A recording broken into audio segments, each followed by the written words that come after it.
I forgive you. Thank you. No one on the video knows what you're forgiving me for, and that's the way it should be. Almost just unplanned. No Jenny in the hangout today because she's on a boat. I think that is a sufficient explanation. We forgive her and envy her. And she deserves the day off. And it's not even like she got a day off. She did all kinds of stuff to help prepare the show as usual. She's not in the hangout right now. So totally fine. And we are streaming. We are recording. So you ready to do a show, Todd Whitehead? Let's make history. All right.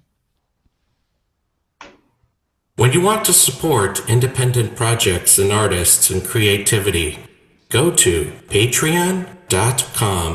That's patreon.com.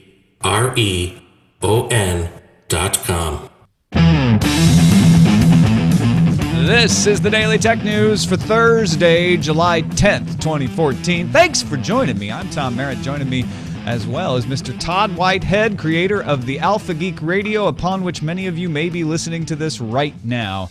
How's it going, Gnome-wise? I am still kicking. How are you doing? Is it gnome-wise like gnome or just gnome-wise? If you're copying an attitude, it's gnome-wise. If you're just being a guy, it's gnome-wise. Excellent. Let's get into the headlines. Microsoft CEO Satya Nadella published an email memo, or rather manifesto, to his employees on the company website today. He sent it to them by email, and then he just went and said, you know what, we're not going to make Recode get a leak of this. We're just going to put it on the website. It lays out his vision for all to see. The 3,100-word manifesto claims Microsoft is no longer so much about devices and services. That was what they used to say. Now it's about productivity and platform. Nadella used the word productivity 20 times in the memo. One notable exception to the productivity push was the Xbox. Nadella said Microsoft would, quote, continue to innovate and grow our fan base with Xbox. He also showed his literary bent, quoting Nietzsche and Rilke. Like you do.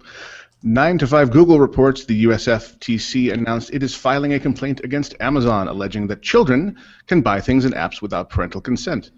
Amazon changed its in-app purchase policy last month, but the commission wants full refunds for affected parents and a court order forcing Amazon to continue to get permission before allowing in-app purchases.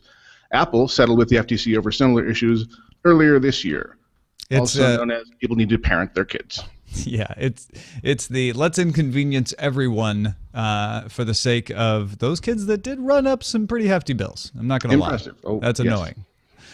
TechCrunch reports Amazon is launching a secure enterprise storage service called Zocalo in limited preview today. Amazon says the service lets users store, share, and gather feedback on documents, spreadsheets, presentations, web pages, images, PDFs, or text files from the device of their choice. So take that, Google Drive and Dropbox. Pricing is $5 per user per month, which includes 200 gigabytes of storage for each user. Pretty affordable. Amazon Workspace's customers get Zocalo for free, but only at a 50 gigabyte level. They can upgrade that to 200 gigabytes per user for an extra $2 a month.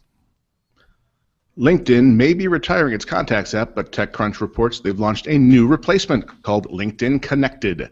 More than just a contacts manager, the new app will try to alert you to information about your contacts that you need to know, such as profile updates, job changes, birthdays, and more. The new app will only be available in English-speaking countries and on iOS for now, though Android is on the way. This is one of those things that, if it works, could be brilliant, right? If the app's like, hey, you're meeting with Todd today, and his birthday was yesterday, and so was his daughter's 2 days ago. You know, like it could give you all those politician-like invaluable information for your meetings, but if it doesn't work, then you're just going to ignore it. Yeah, that's a pretty big if. LinkedIn has a reputation for being fairly intrusive and annoying as it is. This could either greatly improve their effectiveness or make them even more of a poster boy for leave me alone.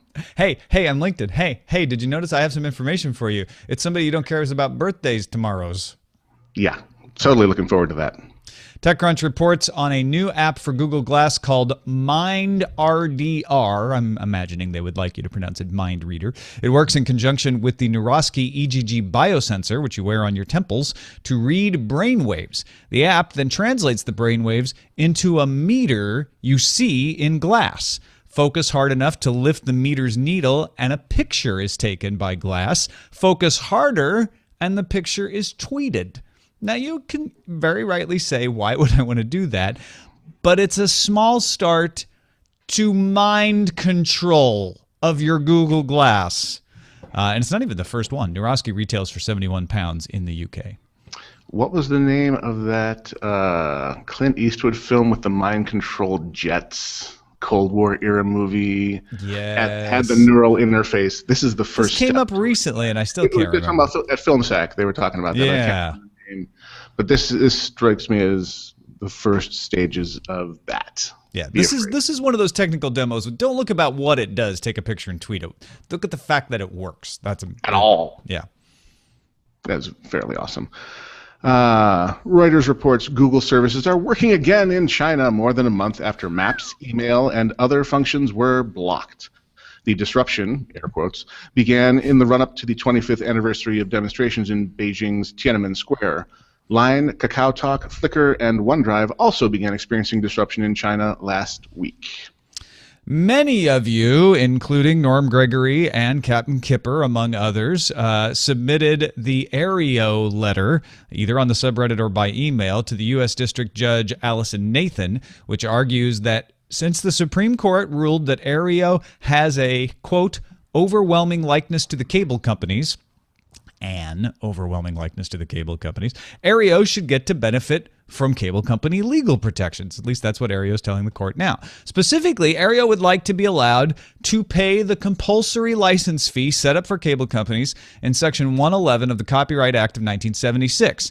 Broadcasters told the court they found this request astonishing. They say you can't pretend not to be a cable company through your entire lawsuit and then turn about. Aereo says, well, the Supreme Court just told us we were a cable company, so what are we supposed to do? They probably don't have anything to worry about, though. The 1992 Cable Television Consumer Protection and Competition Act provides the broadcasters the right to demand retransmission consent, which they can charge for.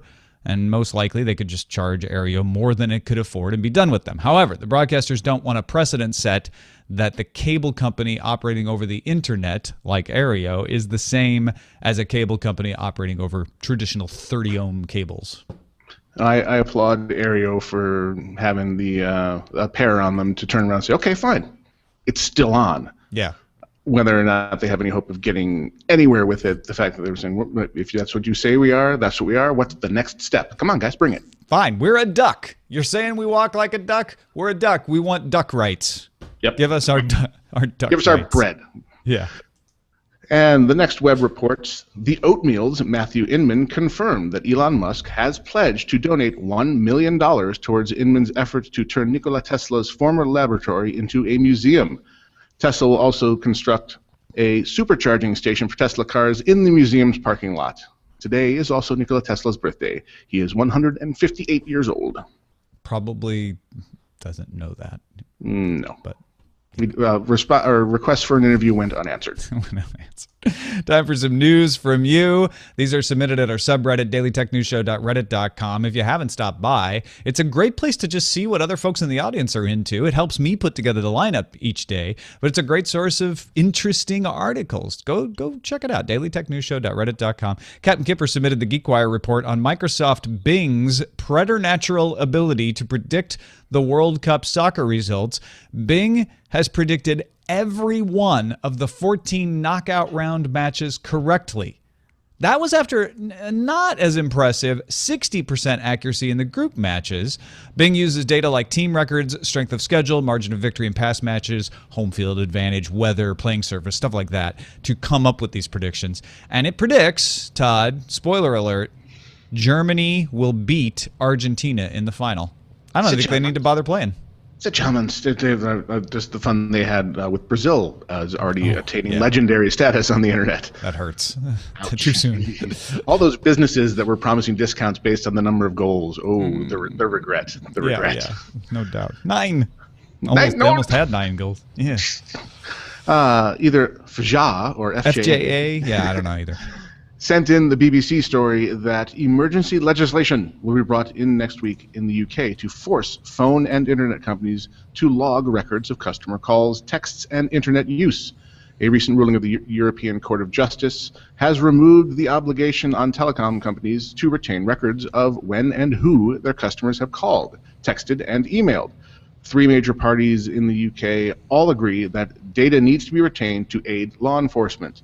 The emergency legislation will not extend previous rights and will create a privacy and civil liberties oversight board, as well as require transparency reports. And J.C. Sheffield posted the Wired story about research published in the journal Nature today, describing the first steps toward creating a new type of ultra-thin, super-fast, low-power, high-resolution, flexible color screen.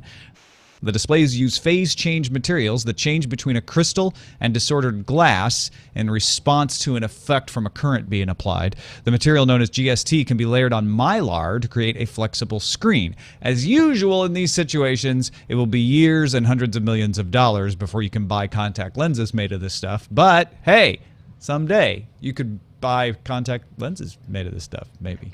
I want my Terminator eyes to scroll Apple core dump source code past my eyeballs at all times. You want to be in terminal and Damn be right. Terminator? Sudo, make me a sandwich. And that is a look at the headlines. You know, actually, I'm going to be on Tomorrow Daily again with Ashley Esqueda this afternoon, and we're going to talk about an actual bendable screen that's in production. That's a little bit closer. It's not as like bendy as this one, but at least it's something you could actually get. Something practical.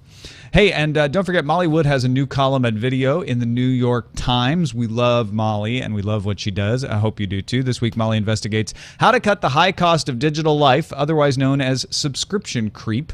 Otherwise known as, yes, dear, I need Netflix and Hulu Plus and Amazon Prime, and no, we cannot cut the cord because I need HBO Go, and I also need to watch things live with the internet. That's at least what Eileen tells me. But never anything like an addiction. No. So check it out, nytimes.com/machine learning. And we'll have a link directly to that high cost of digital living in the show notes. All right, Todd, Satya Nadella, did you read all 3,100 words of his memo? Because I did. Wow. I stared at it over lunch, and it was epic in its scope, and had the whole I've been here long enough, it's time for a mission statement, and what a mission statement it is. Yeah, no doubt. Satya Nadella has been CEO of Microsoft for 6 months now. He took over the job February 4th.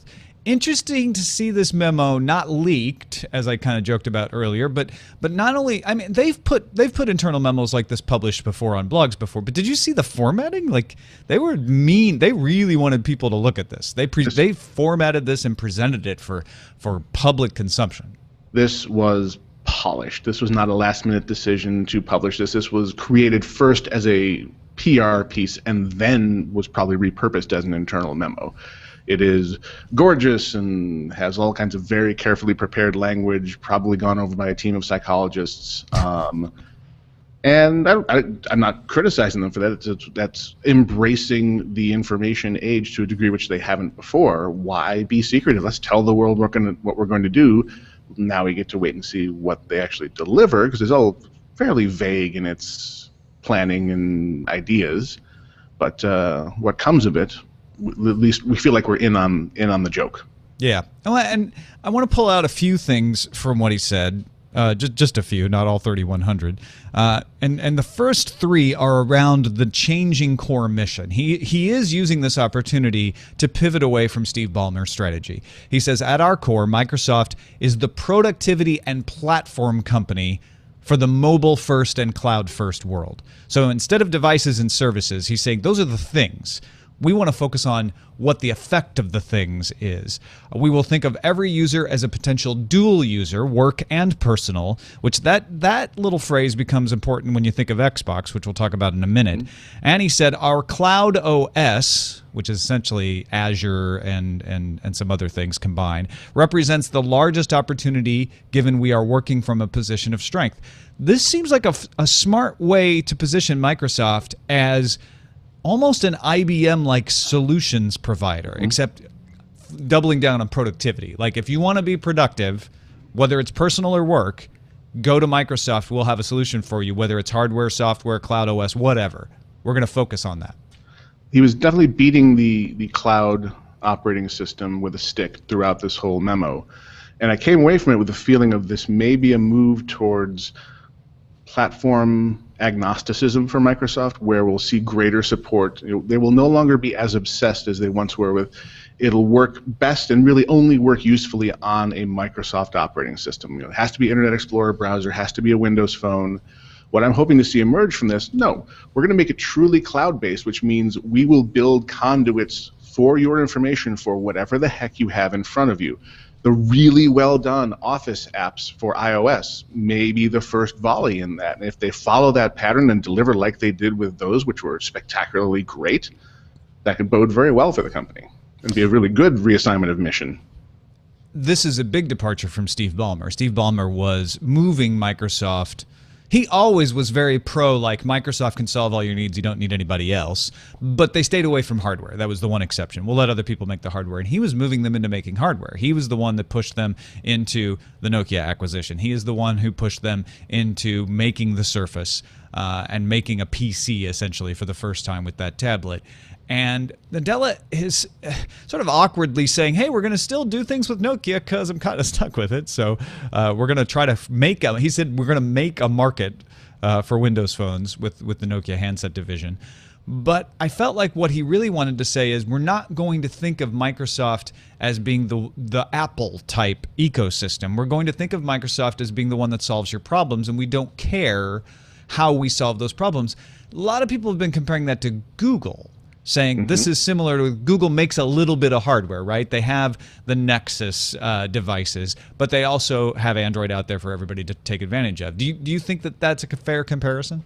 No, that's exactly what came to mind. Is they were there. It sounds like they may be realigning to try and take Google on their own turf, and that's no small undertaking at this late stage, but I think it's really where their future, unless they radically change what the company does and truly do an IBM model of, we're going to be way behind the scenes so far that the consumer does not see us, but everyone who runs these businesses knows how vitally important we are. If they still want to be customer facing, then they've got to be a Google.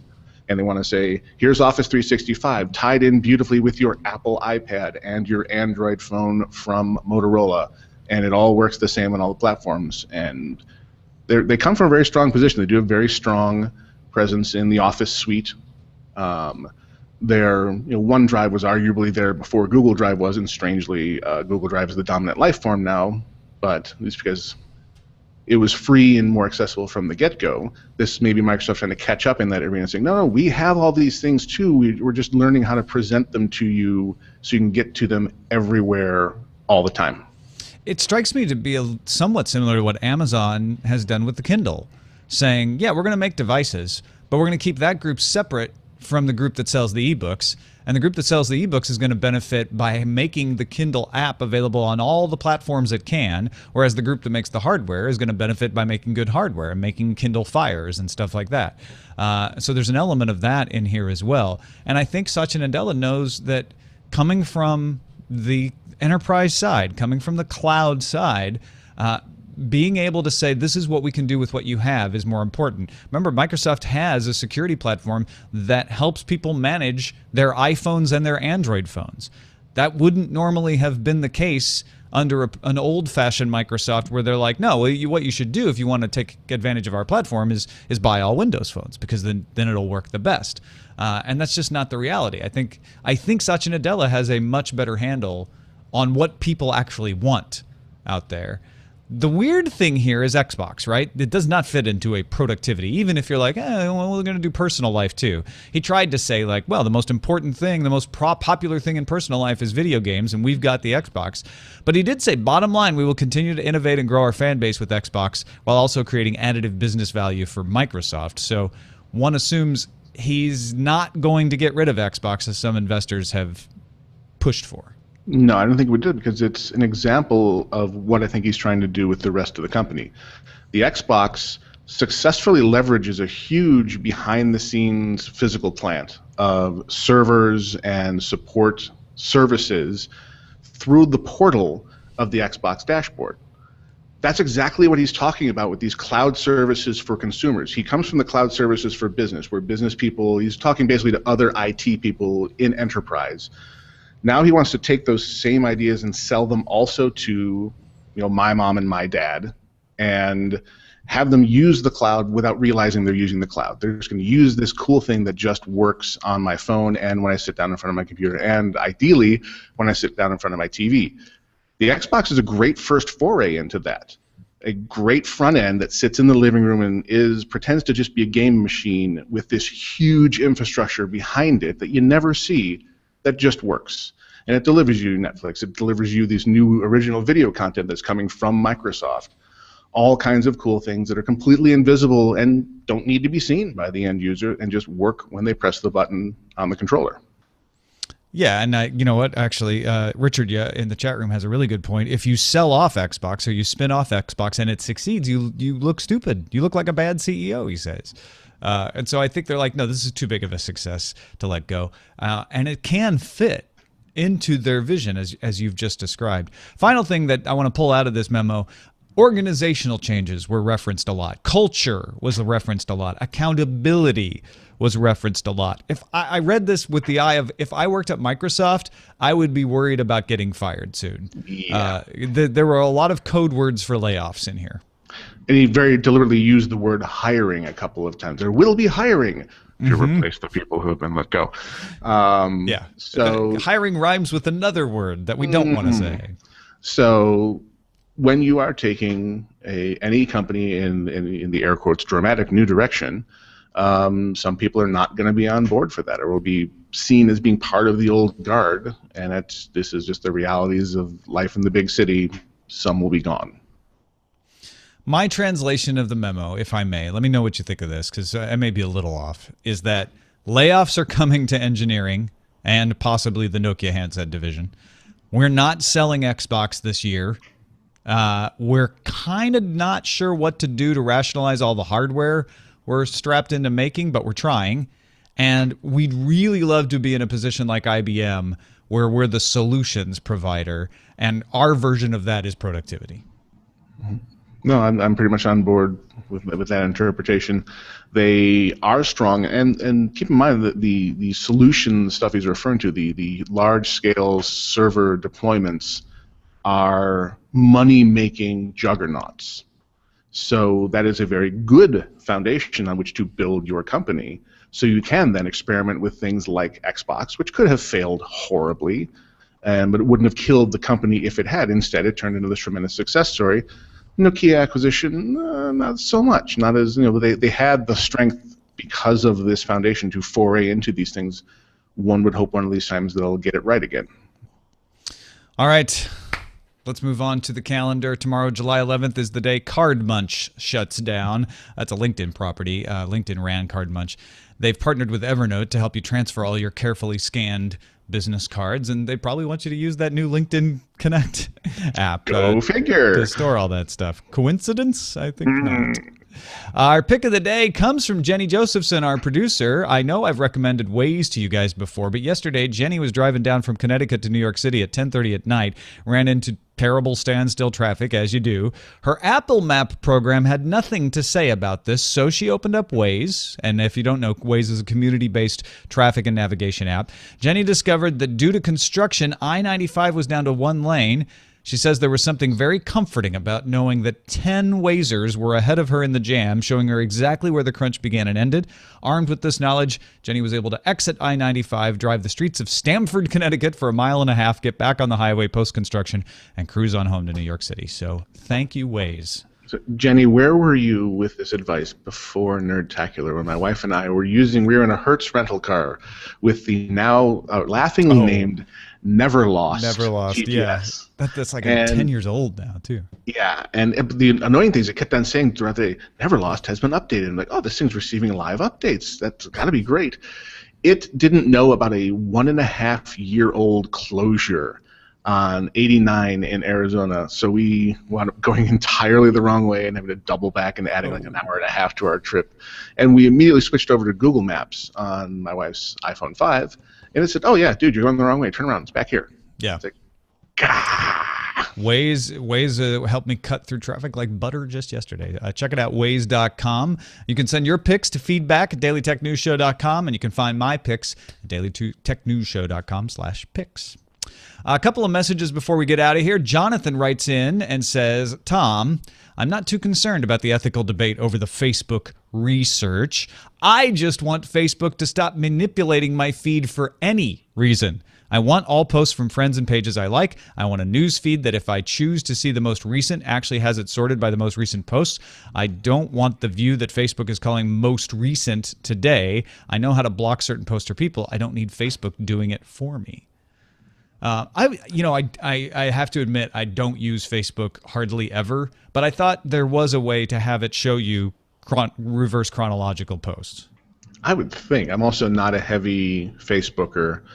And I know they feel they have to have this kind of algorithm because there are people who are ridiculously heavy Facebook users who have absurd numbers of people and things that they have liked, and it's utterly noise. It's just noise in their newsfeed if there is no decision making happening about what is shown.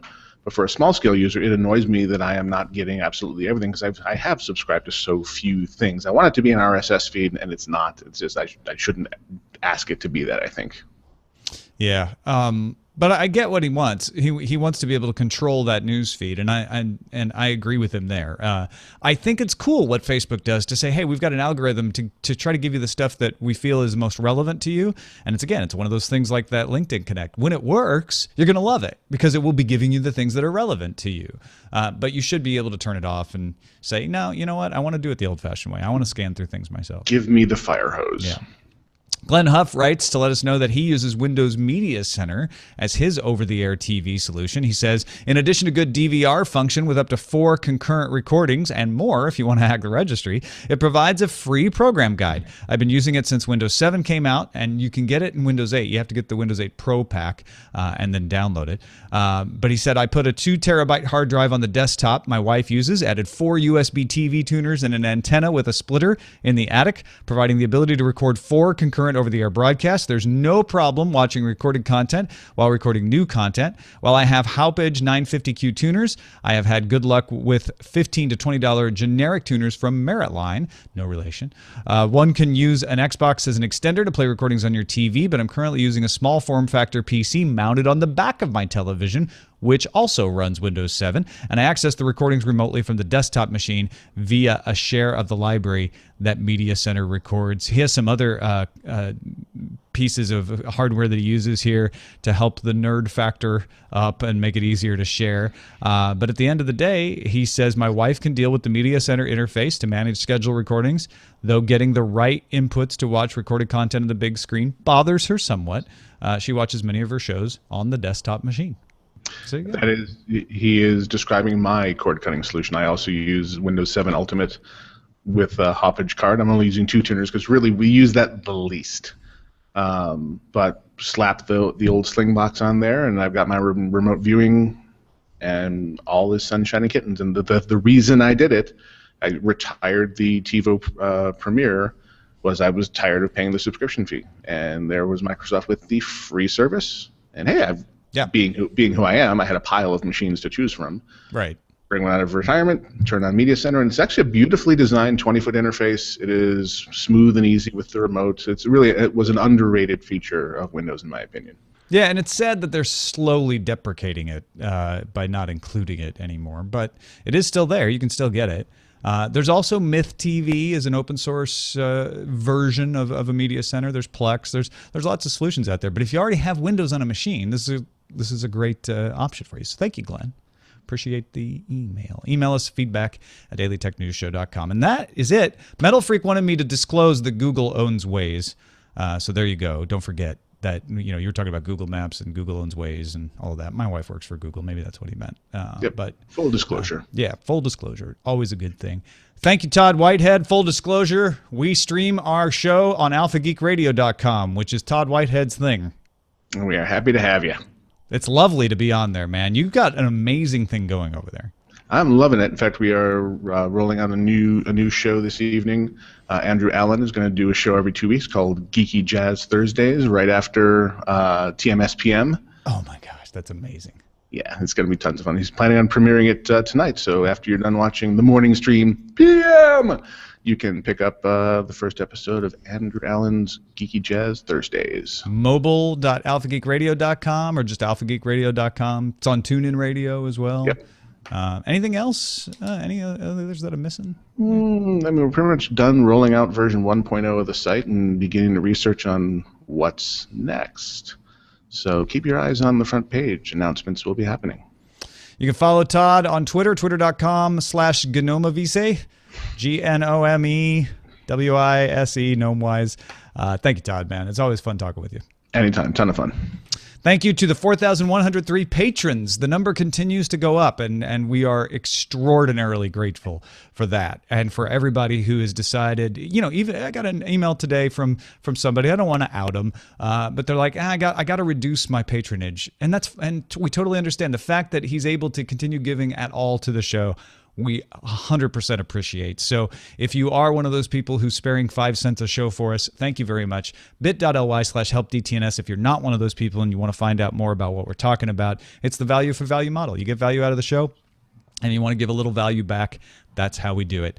Patreon.com/acetotech. Don't forget, you can have a voice in what stories we cover at our subreddit, dailytechnewsshow.reddit.com. You can email us feedback@dailytechnewsshow.com. Give us a call, 512-59-DAILY. That's 512-593-2459. And listen to the show live at mobile.alphageekradio.com. Plus, you can visit our website, dailytechnewsshow.com, for more.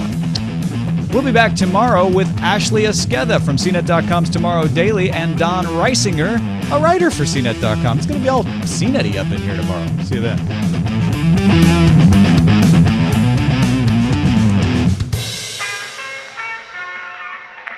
podcast is part of the Frog Pants Studios Network. For more information about this and other shows, visit frogpants.com. Audio program so good, it's like you're there. Sweet. Sweet. An off-air shout-out to my client AirAid Premium Filters, who's allowing me to do this from their boardroom. Ah, thank you, guys. Because they rock. They do rock. Thanks for the use of your boardroom. And your Wi-Fi and me walking away from my work to do this. Wi-Fi, he said. Mm-hmm.